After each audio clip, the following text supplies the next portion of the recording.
Selamat malam Bapak Ibu dosen. Perkenalkan, nama lengkap saya Dominika Luji Fernandes, biasa disapa Mimin Fernandes. Saya berasal dari Flores Timur dengan program studi PGSD. Materi yang akan saya bawakan malam ini tentang proses lahirnya Pancasila dengan merujuk pada tema pelajaran dari sejarah Pancasila bagi generasi muda. Selamat menyaksikan. Teman-teman, sebelum kita masuk ke materi inti, mari kita melihat sedikit gambaran tentang Pancasila. Pancasila lahir melalui proses yang panjang dan penuh diskusi dari berbagai tokoh penting Indonesia. Mereka berjuang untuk menyusun dasar negara yang bisa menyatukan keberagaman yang ada di Indonesia. Seperti yang kita ketahui dan kita lihat dari ujung Sabang sampai Merauke, bangsa Indonesia tetap satu meskipun banyak keberagaman mulai dari suku, ras, dan agama. Proses ini sangat tidak mudah karena menjadi pedoman dalam kehidupan bernegara dan berbangsa. Oke, sekarang kita lanjut ke pengertian Pancasila. Secara etimologis, Pancasila berasal dari bahasa Sanskerta, yaitu kata panca berarti 5 dan sila artinya dasar atau prinsip. Jadi, Pancasila adalah 5 prinsip utama yang menjadi fondasi dan pedoman hidup bagi kita sebagai bangsa Indonesia. Jadi, Pancasila itu sebagai dasar dan pedoman untuk kita bangsa Indonesia agar kita itu tidak terpecah belah. Dengan adanya Pancasila membuat kita bangsa Indonesia yang begitu banyak keberagaman menjadi satu tujuan. Setiap sila dalam Pancasila mencerminkan nilai-nilai moral, sosial, dan politik yang diharapkan menjadi panduan bagi kita semua. Nilai-nilai ini menjaga agar kehidupan masyarakat tetap harmonis dalam keberagaman. Oke, kita masuk ke materi intinya, yaitu sejarah lahirnya Pancasila. Pancasila lahir melalui proses yang sangat panjang dan melibatkan diskusi serta musyawarah oleh para pendiri bangsa. Gagasan tentang dasar negara Indonesia mulai muncul ketika Jepang mengalami kekalahan dalam Perang Dunia Kedua. Saat itu, Jepang membentuk Badan Penyelidik Usaha Persiapan Kemerdekaan Indonesia atau yang biasa kita kenal BPUPKI pada tanggal 29 April 1945 setelah menjanjikan kemerdekaan Indonesia. Tugas utama BPUPKI adalah merumuskan dasar negara yang akan menjadi fondasi bagi Indonesia setelah kemerdekaan. BPUPKI terdiri dari 67 anggota yang diketuai oleh Dr. Kanjeng Raden Tumenggung Rajiman Widyo Diningrat. Di antara 67 anggota ada perwakilan dari militer Jepang. Pada sidang BPUPKI pertama yang berlangsung dari tanggal 29 Mei hingga 1 Juni 1945, muncul banyak usulan dan gagasan mengenai dasar negara termasuk dari 3 tokoh utama, yaitu Muhammad Yamin, Supomo, dan Insinyur Soekarno. Teman-teman, kita bahas yang pertama mengenai gagasan dasar negara yang dikemukakan oleh Muhammad Yamin. Pada sidang BPUPKI tanggal 29 Mei tahun 1945, Muhammad Yamin mengusulkan 5 dasar negara dalam pidatonya yang dikenal sebagai Rumusan Yamin. Usulan Muhammad Yamin sebagai berikut. Yang pertama, peri kebangsaan, yang kedua, peri kemanusiaan, yang ketiga, peri ketuhanan, yang keempat, peri kerakyatan, dan yang kelima, kesejahteraan rakyat. Menurut Muhammad Yamin, perlu adanya usaha yang dilakukan, yaitu mengumpulkan bahan-bahan pembentukan negara, menyusun undang-undang dasar negara, dan menjalankan isi hukum dasar negara.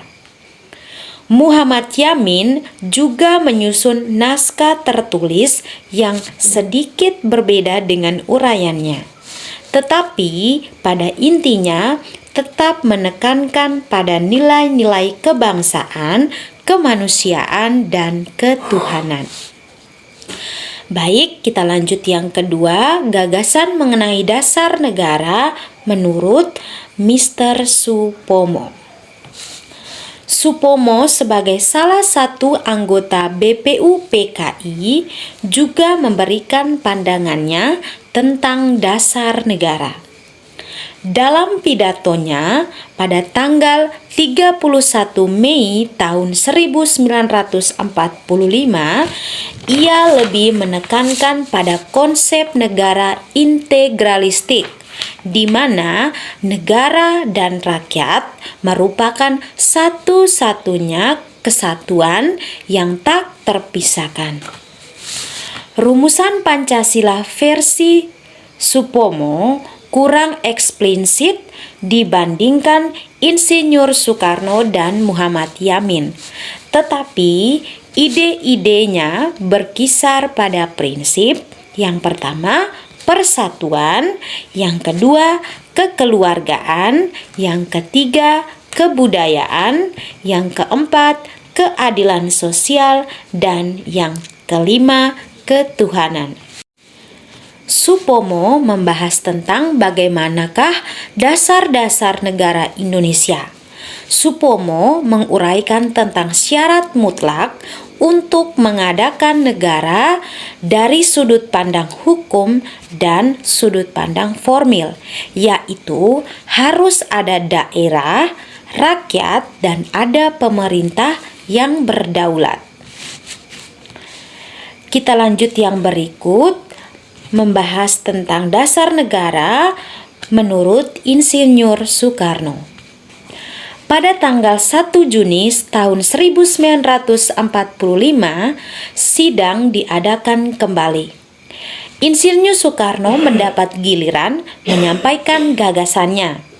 Soekarno memperkenalkan 5 prinsip dasar yang ia beri nama Pancasila. 5 prinsip tersebut adalah yang pertama, kebangsaan Indonesia. Yang kedua, internasionalisme atau peri kemanusiaan. Yang ketiga, mufakat atau demokrasi. Yang keempat, kesejahteraan sosial. Dan yang kelima, ketuhanan yang berkebudayaan.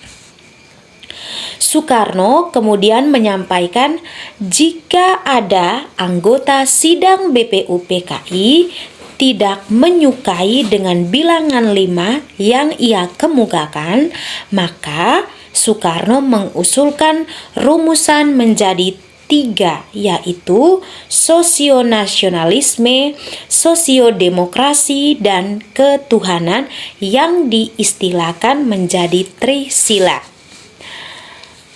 Setelah itu, Soekarno juga menyampaikan lagi jika ada anggota BPUPKI tidak senang atau tidak menyukai dengan kata atau istilah Trisila, maka Insinyur Soekarno mengusulkan dan menjadikan satu dengan prinsip gotong royong yang diistilahkan sebagai Ekasila.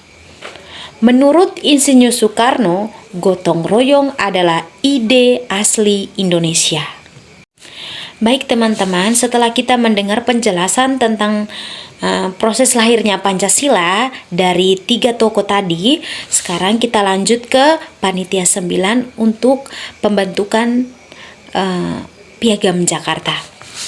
Setelah usulan dari para tokoh, BPUPKI membentuk sebuah panitia kecil yang dikenal sebagai Panitia 9 yang bertugas untuk merumuskan naskah dasar negara.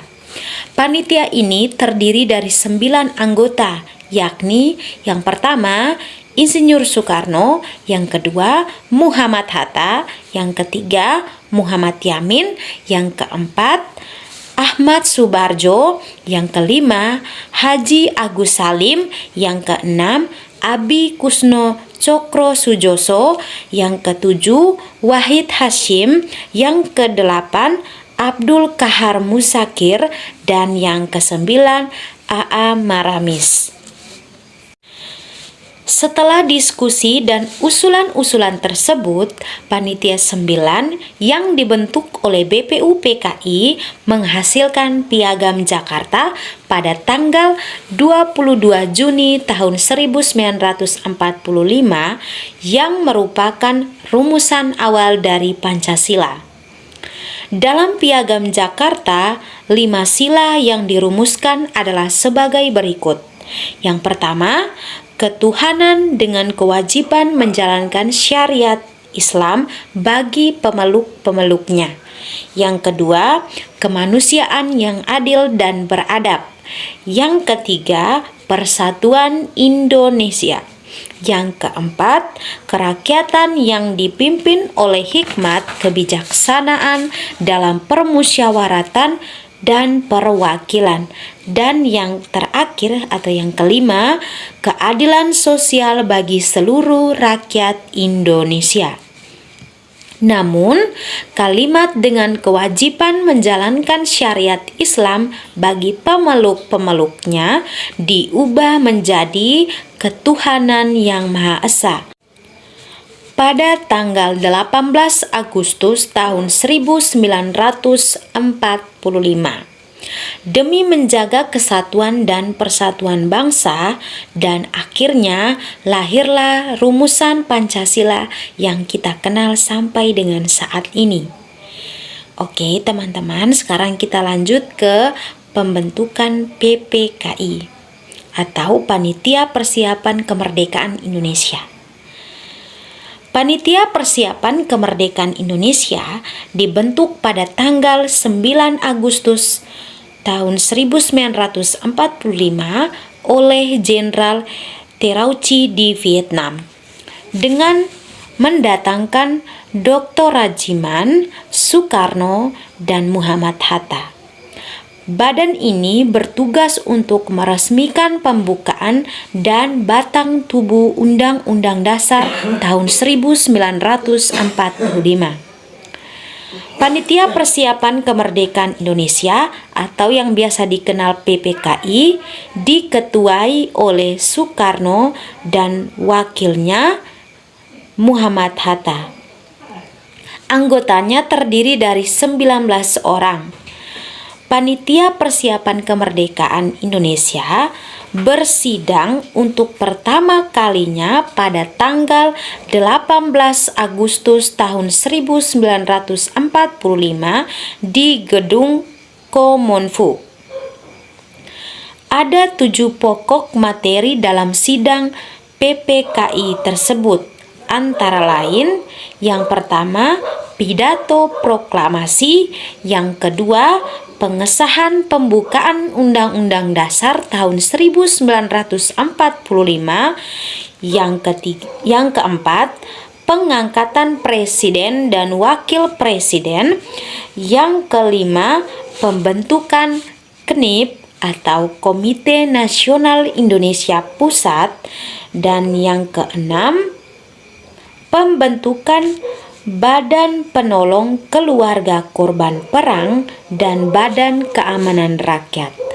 Dan yang terakhir atau yang ketujuh, acara Komite Nasional dan Partai Nasional. Oke, baik teman-teman, tadi kita sudah mendengarkan tentang sejarah atau proses lahirnya Pancasila. Sekarang kita lanjut ke nilai-nilai Pancasila yang tercermin dari peristiwa lahirnya Pancasila. Dari proses lahirnya Pancasila, beberapa nilai inti dapat diidentifikasi dan dijelaskan. Yang pertama, musyawarah dan mufakat. Proses perumusan melibatkan diskusi panjang, perdebatan, dan kompromi di antara para pendiri bangsa. Ini menunjukkan nilai musyawarah untuk mencapai mufakat demi kepentingan bersama yang merupakan esensi dan dari sila keempat Pancasila. Yang kedua, persatuan dan kesatuan. Meskipun terdapat perbedaan pandangan, para pendiri bangsa mampu menyampingkan kepentingan pribadi atau golongan demi terwujudnya dasar negara yang dapat mempersatukan seluruh rakyat Indonesia. Ini mencerminkan nilai persatuan Indonesia yang tercantum dalam sila ketiga Pancasila. Yang ketiga, toleransi dan kebinekaan. Perubahan pada sila pertama Piagam Jakarta dari ketuhanan dengan kewajiban menjalankan syariat Islam bagi pemeluk-pemeluknya menjadi ketuhanan yang Maha Esa adalah bukti nyata semangat toleransi dan penghargaan terhadap keberagaman agama di Indonesia. Ini sejalan dengan nilai-nilai sila pertama dan sila kedua Pancasila. Yang keempat, semangat kebangsaan dan patriotisme. Para pendiri bangsa menunjukkan semangat yang luar biasa dalam memperjuangkan kemerdekaan dan merumuskan dasar negara yang kokoh. Dedikasi mereka adalah contoh nyata patriotisme dari cinta tanah air. Teman-teman, tadi kita sudah mendengar tentang nilai-nilai yang terkandung dalam Pancasila atau nilai-nilai yang terkandung dalam proses lahirnya Pancasila. Yang berikut, refleksi pribadi atau pelajaran dan relevansi bagi kita generasi muda saat ini, generasi gadget. Yang pertama, pelajaran yang dapat diambil dari sejarah lahirnya Pancasila, kita belajar bahwa sebuah bangsa yang besar dibangun atas dasar kesepakatan dan toleransi dan semangat persatuan. Perbedaan bukanlah penghalang, melainkan kekayaan yang harus dijaga. Para pendiri bangsa mengajarkan kita pentingnya dialog, kompromi, dan mengutamakan kepentingan bersama di atas kepentingan segala-galanya, termasuk kepentingan pribadi kita. Yang kedua, relevansi bagi kita generasi muda saat ini. Pancasila bukan sekedar teori, melainkan pedoman hidup yang sangat relevan. Di era digital dan globalisasi ini, generasi muda diharapkan pada berbagai tantangan, mulai dari polarisasi sosial, penyebaran hoaks, hingga ancaman disintegrasi bangsa. Nilai-nilai Pancasila seperti gotong royong, toleransi, keadilan sosial, dan musyawarah harus terus dipegang teguh. Generasi muda adalah pewaris dan penjaga Pancasila. Dengan memahami dan mengamalkan nilai-nilainya, kita dapat membangun Indonesia yang lebih maju, adil, dan sejahtera, serta menjaga keutuhan bangsa di tengah berbagai perbedaan. Baik teman-teman, di akhir video ini saya mengajak kita sebagai generasi muda, generasi gadget, generasi di era digital dan globalisasi untuk terus mempelajari, memahami, dan mengamalkan Pancasila dalam kehidupan sehari-hari kita sebagai bentuk penghormatan terhadap perjuangan para pendiri bangsa dan investasi untuk masa depan Indonesia yang lebih baik. Sekian video dari saya, terima kasih dan selamat malam.